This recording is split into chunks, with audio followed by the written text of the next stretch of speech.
Kerukunan itu Bapak Ibu bukan sekedar hidup berdampingan, tapi tentang saling menjaga, memahami dan menghormati.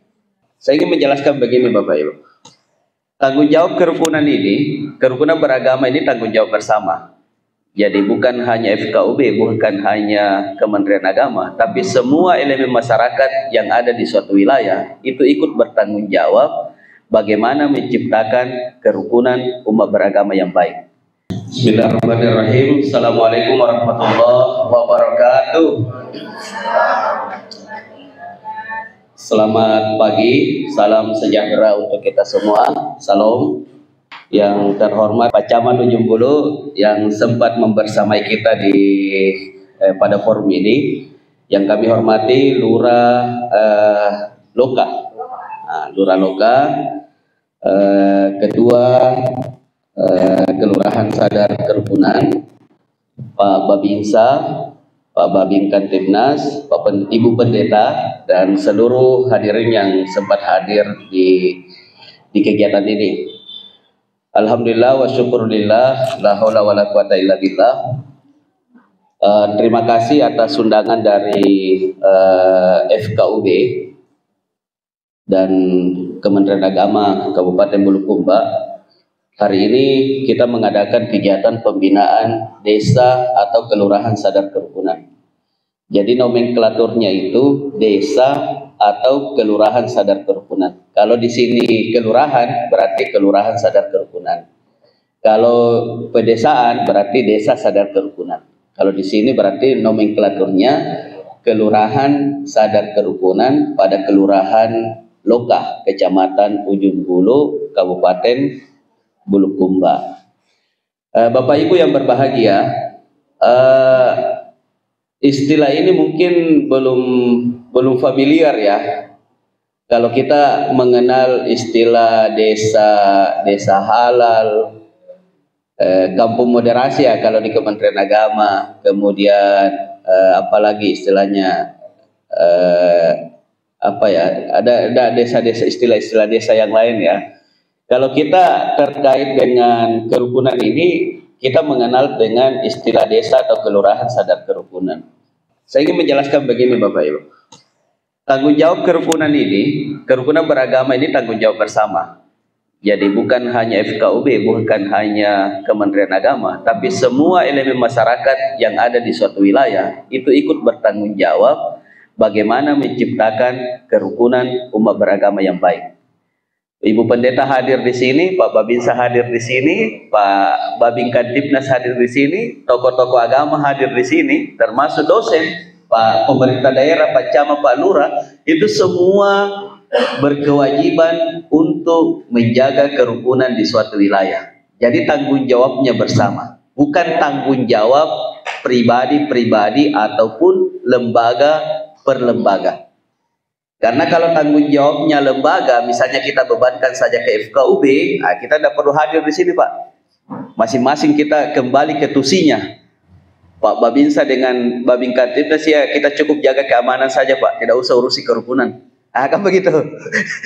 Pemerintah kelurahan, Pak Camat tadi tidak usah di sini karena masih banyak tugas-tugas lain. Demikian juga dosen misalnya, saya ditunggu sama mahasiswa. Cuma karena kerukunan ini sangat penting untuk kita bersama, untuk kita jaga bersama, maka Pak Ketua ini hadir di sini. Selain karena tanggung jawabnya sebagai Ketua Kelurahan Sadar Kerukunan. Kerukunan itu Bapak Ibu bukan sekedar hidup berdampingan, tapi tentang saling menjaga, memahami dan menghormati. Ini sebenarnya hubungan kemanusiaan ini. Kita sama-sama di sini Pak sebagai warga Bulukumba, selain karena perbedaan suku, bisa juga karena perbedaan agama ya. Ini adalah aset bangsa yang harus dipelihara. Kita harus saling menghargai, saling menjaga. Pertanyaannya kemudian, apakah dengan situasi saat ini kita benar-benar rukun atau hanya diam dalam perbedaan? Jadi yang penting jangan kelihatan kita berbeda di publik. Padahal ada sesuatu di situ yang mungkin perlu didialogkan, didiskusikan. Nah, ini sebenarnya Bapak Ibu, ini adalah ruang-ruang perjumpaan. Di mana ruang-ruang perjumpaan ini bagaimana kita bisa menjaga daerah, ya. Yang berikutnya, apa itu desa sadar kerukunan? Tadi kan ditanya, apa itu desa sadar kerukunan? Kok tiba-tiba Bulukumba ini menetapkan kelurahan Loka sebagai kelurahan sadar kerukunan? Sebelumnya Pak Lurah saya bercerita, di Sulawesi Selatan ini sudah terbentuk kurang lebih 9 desa sadar kerukunan. Data 2024, 2025 ditambah di Kelurahan Magani di Sorowako, Kecamatan Nuha, Luwu Timur. Kemudian ada 1 titik lagi di Wajo, kemudian 1 titik lagi di Bulukumba di Kelurahan Loka. Berarti totalnya ada 12, Pak. 12 kelurahan desa ini tersebar di seluruh kabupaten kota. Jadi kalau rata-rata satu kabupaten itu 1 desa, berarti dari 24 kabupaten kota baru terbentuk 12 desa dan kelurahan. Dan kelurahan Loka ini adalah kelurahan ke-12, Pak. Ya, ke-12 ini. Dari 24 kabupaten atau dari seluruh desa yang ada di Sulawesi Selatan. Apa yang dimaksud dengan desa atau kelurahan sadar kerukunan? Yang pertama, wilayah masyarakat memiliki kesadaran tinggi untuk hidup rukun dan dalam keberagaman.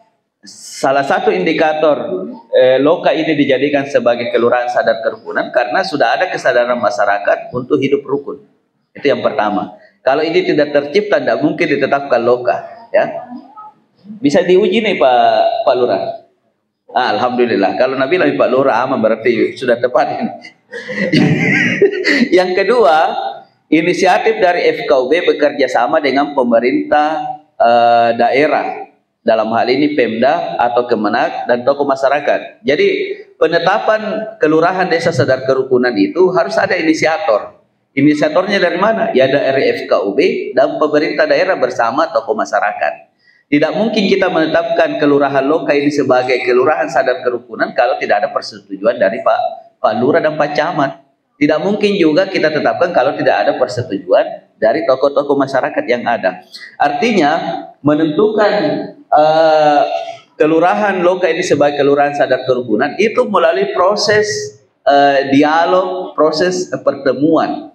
Bahwa sudah tepat ini di Loka ini dijadikan sebagai kelurahan sadar kerukunan untuk lingkup Kabupaten Bulukumba.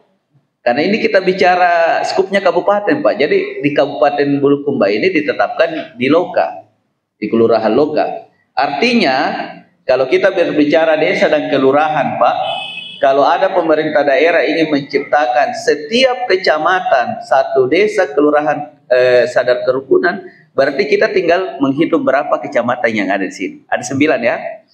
10. Berarti paling tidak setiap kecamatan itu harus terbentuk 1 desa atau kelurahan sadar kerukunan. Itu tugasnya pemerintah daerah. Nah, untuk skup kabupaten ini ditetapkan di Loka. Jadi kita bicara secara provinsi nih Pak, regional ini. Nah, seperti itu. Yang berikutnya Bapak Ibu, kenapa ini dijadikan sebagai dasar sadar kerukunan? Karena diharapkan ke depan ini ada kolaborasi, toleransi dan pencegahan konflik sosial.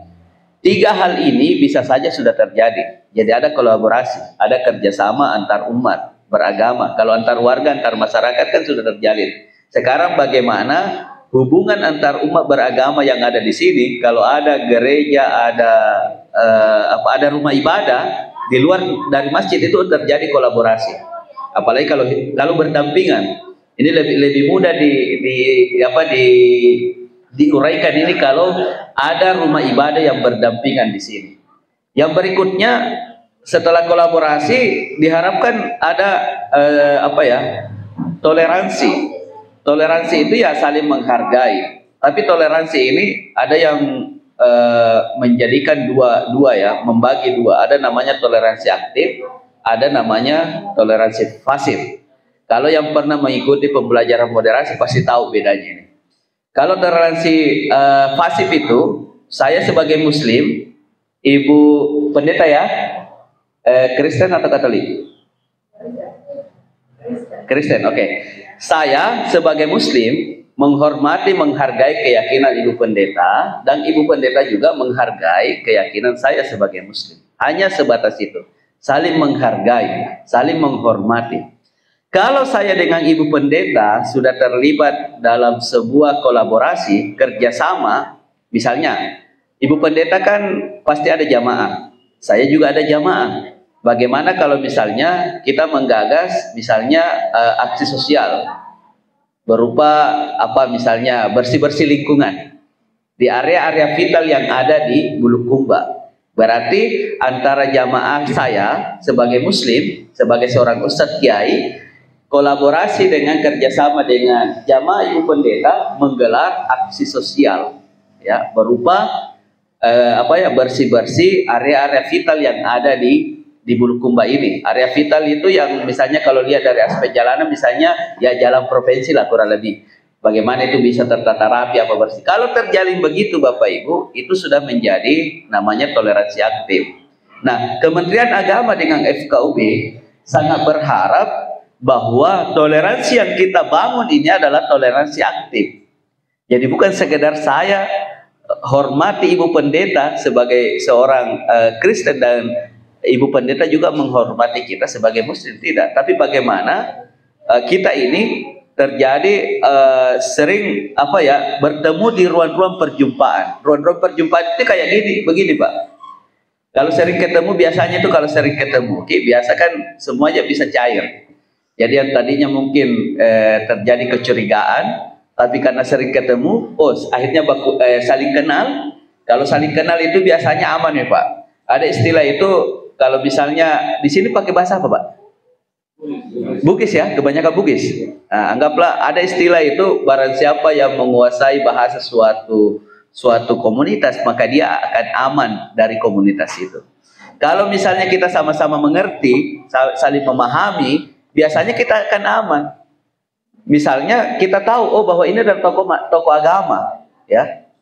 Tokoh agama, biasa tokoh agama dalam sebuah komunitas keagamaan itu sangat dihormati sekali, sangat disegani sekali. Kenapa? Karena selalu ditunggu-tunggu pencerahannya itu, kata-kata anunya itu, menyejukkannya, ya, itu anunya. Jadi kenapa misalnya Desa Sadar Kerukunan itu ada? Karena diharapkan ke depan ini akan fokus kolaborasi, dan itu mungkin sudah ada.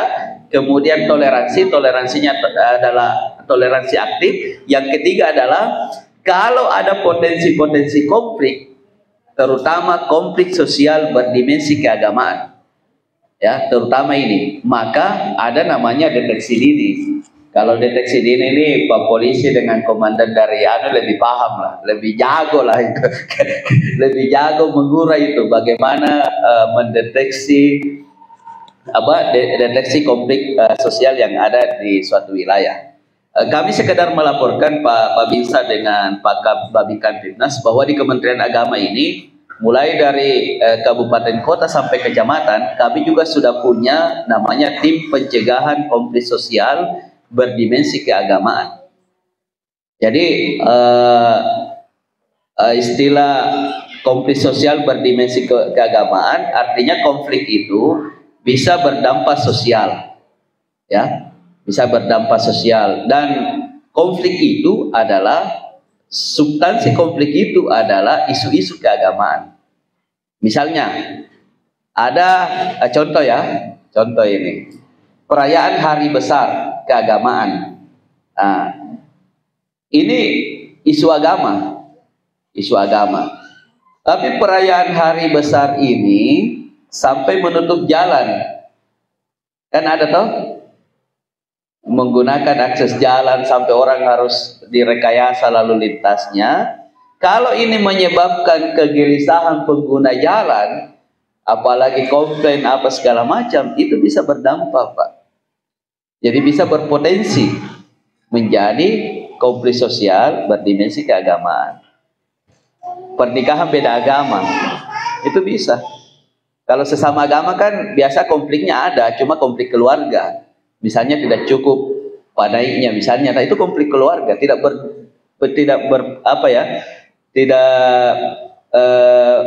berpotensi sosial, konflik sosial, karena cenderung itu akan diselesaikan secara kekeluargaan. Tapi kalau pernikahan beda agama, biasanya ini bukan hanya aspek dua orang, tapi itu bisa dari unsur-unsur yang lain akan masuk untuk mengomentari tentang persoalan itu. Ya. Yang berikutnya Bapak Ibu, apa tujuan pembentukan desa sadar kerukunan?